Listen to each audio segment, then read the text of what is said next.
নমস্কার। আপনারা দেখছেন গ্রিন প্ল্যান এডুকেশন চ্যানেলে। আপনারা ভাবছেন যে এগুলো কি নিয়ে বসছি। আমি একটা ছত্রাকনাশক পাউডার সম্বন্ধে আজকে একটু আলোচনা করব, যার নাম হচ্ছে ট্রাইকোডার্মা ভিরিডি। ট্রাইকোডার্মা ভিরিডি একটা পাউডার ফর্মে পাওয়া যায়, কৃষিক্ষেত্রে লাগে, বড় বড় জমিতে এগুলো ছড়ায়। এর কাজ সম্বন্ধেও বলবো।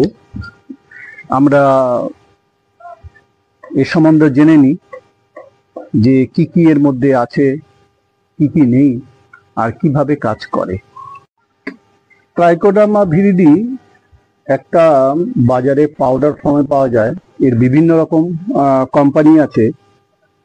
সবই কোম্পানি যারা জৈব সার বলুন, রাসায়নিক উৎপাদন করে, তারাও এই ট্রাইকোডার্মা ভিরিডি তৈরি করেন। তো আমার কাছে আছে একটা কোম্পানির নাম বলছি না। এটি প্রধান কাজ হলো মাটিতে যে ছত্রাক ক্ষতিকারক ছত্রাক, গাছ সবজি ক্ষেত্রে যেগুলো ক্ষতিকারক, সেই ছত্রাককে বিনাশ করে কি করে, নিজের ছত্রাক তৈরি করে, বাসা বাঁধে। সেই ছত্রাক কি কাজ করে, গাছকে উর্বর করে, গাছের বিভিন্ন রকম খাবার আদান প্রদান গাছকে সাহায্য করে। এর মূল হচ্ছে কৃষি খামারিরা জমিতে ছড়ায়। এর একটা রেশিও আছে। আপনি 2 কেজি থেকে 2.5 কেজি পার একর জমিতে ছড়িয়ে, তারপরে মই দিয়ে বা এখন ট্র্যাক্টর চালায়, রোটার চালিয়ে জল ছিটিয়ে 7 দিন রেখে দেয়।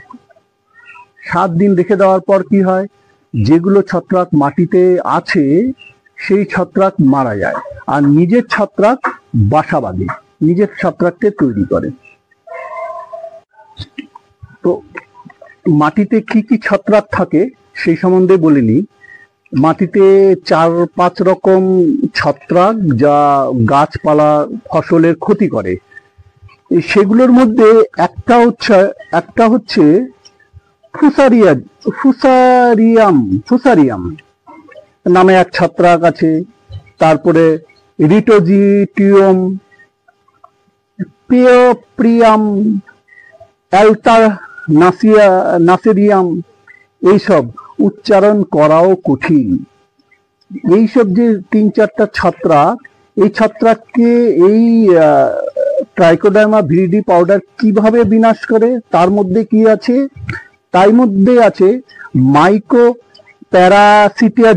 মাইকোপ্যারাসিটাজম আর অ্যান্টিবায়োটিক মাধ্যমে ক্ষতিকর ছত্রাককে বিনাশ করে দেয়, বিনাশ করে নিজের অস্তিত্ব স্থাপন করে। তো এই একটা গাইডলাইন্সও আছে। এর মধ্যে কি কি আছে কোম্পানি এর সাথে দিয়েছে। তো এর মধ্যে কি কি আছে, যে বীজ যে আছে, বীজ শোধন কাজেও লাগে।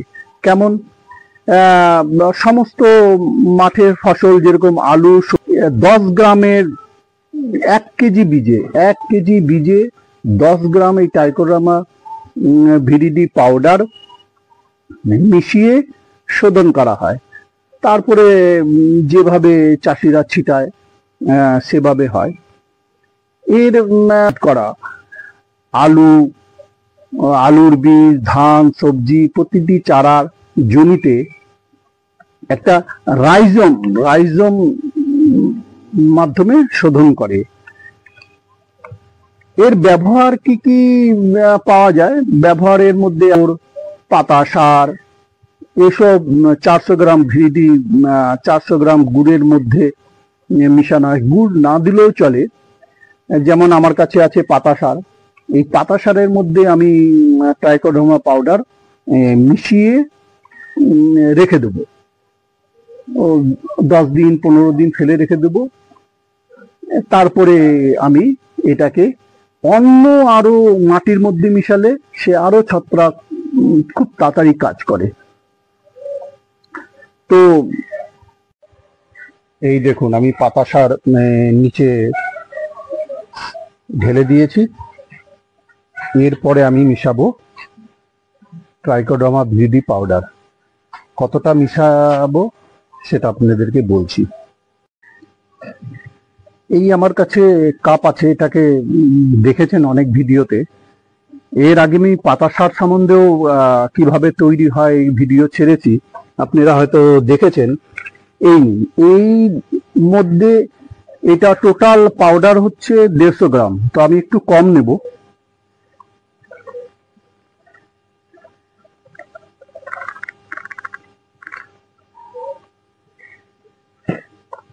এই যে 100 গ্রামের মতন হয়ে গেছে, তো এগুলোকে আমি এর উপর ছিটিয়ে দেবো।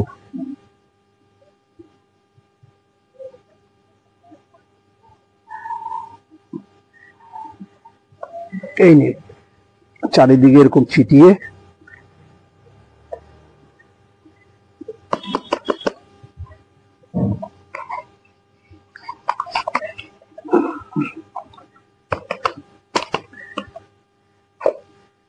তবে এর গাইডলাইন্সে বলে, আমি রোদ্রে বসে আছি ভিডিওটা করার জন্য, একে লাইট যাতে না পায় এমন ভাবে বস্তায় বন্ধ করে রাখতে হবে, এমন জায়গায় রাখতে হবে যাতে অন্ধকার জায়গায়, এটাতে যেন লাইট না হয়। আমি ভিডিও করার জন্য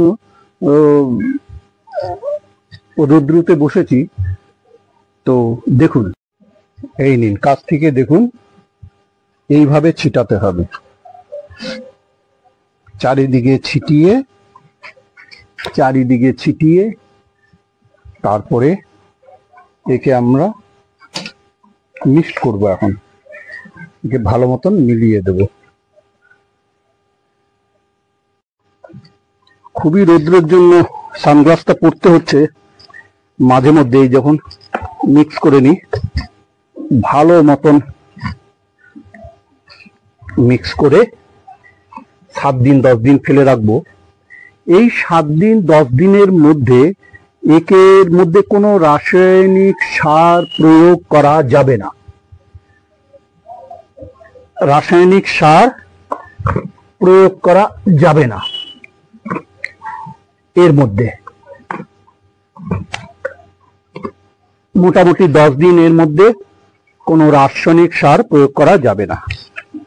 রাসায়নিক সার প্রয়োগ করলে কি হবে, এই যে ছত্রাক তৈরি করবে সেগুলো মারা যাবে, তাতে কোনো কাজ হবে না, আরো ক্ষতি হবে। মোটামুটি মিক্সড হয়ে গেছে, আর একটু বেশি ঢেলে দিলে কোনো ক্ষতি হবে না, তবে বেশি ঢালাও ঠিক না। যা কোম্পানি রেশিও দিয়েছে তার মধ্যেই থাকা উচিত।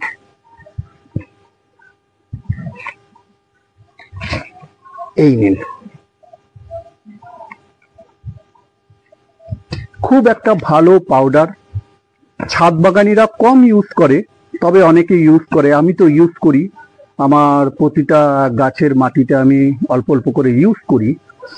তো এইটা আমি, আমার কাছে গোবর সার নাই বলে আমি পাতা সারেও এটা মিক্স করে আমি 10-12 দিন ফেলে রাখবো।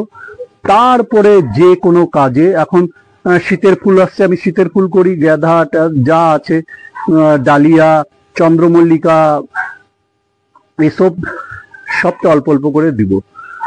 তো মাটি তৈরি কাজে এর পরের ভিডিওতে আমি মাটি তৈরিও কিভাবে করতে হয়, এখন ফুলগুলো আসছে। তবে যারা নার্সারিয়ান তারা মাটি তৈরি করে রাখে, আমাদের অত সময় নেই যে মাটি তৈরি করে রাখবো। অনেকে তৈরি করে রাখে, আমিও মাটি তৈরি করব, আপনাদেরকে দেখাবো রেডিমেড মাটি যেগুলোকে বলে। এবার কিছু বলে নি, কিছু কথা। এই 3 দিন 4 দিন পর পর একে উলট পালট করে রেখে দিবে। এটা যেন মস্ত থাকে, একটু ভিজা ভিজা ভাব যাতে থাকে, একদম শুকনো না। একে রোদ্রে কোনোদিন শুকাবেন না।